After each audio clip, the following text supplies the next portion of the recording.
Controlling access to your data and applications within Google Workspace is a critical step in protecting your organization's sensitive information. We will be talking this through for companies that are using the Business Starter package. This package does not have shared drives feature. Before you can control access to your data, you'll need users.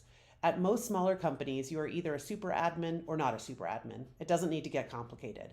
Next up is groups or organizations. For example, you might create a marketing group or an organization that has access to certain applications and files, or a finance group organization that has access to financial data and applications. In order to have more visibility and better hygiene, we suggest you do the following. First, go to Apps, then Google Workspace, Settings for Drive and Docs, and Sharing Settings. If you really want to lock things down, you can prohibit everyone from sharing drive folders outside your organization. I wouldn't suggest doing that because your users will just find another way to share corporate data, most likely out of your control. So you'd be better off seeing what they're sharing. Next, disable the ability for users to make files and published web content visible to anyone with a link.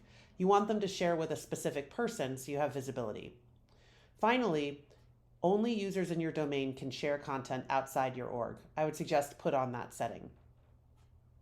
General access default is set to be private to the owner by default, and you can also do all of this on a per org basis. For instance, perhaps you want marketing to be able to share externally, but engineering should not share externally by default. So you can do all of these settings per org.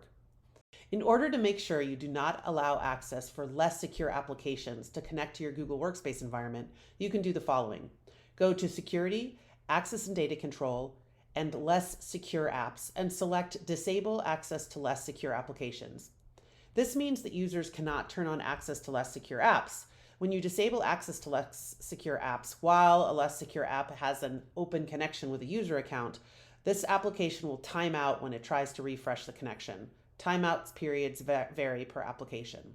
By following these steps, you have basic controls in place over your organization's data and applications within Google Workspace.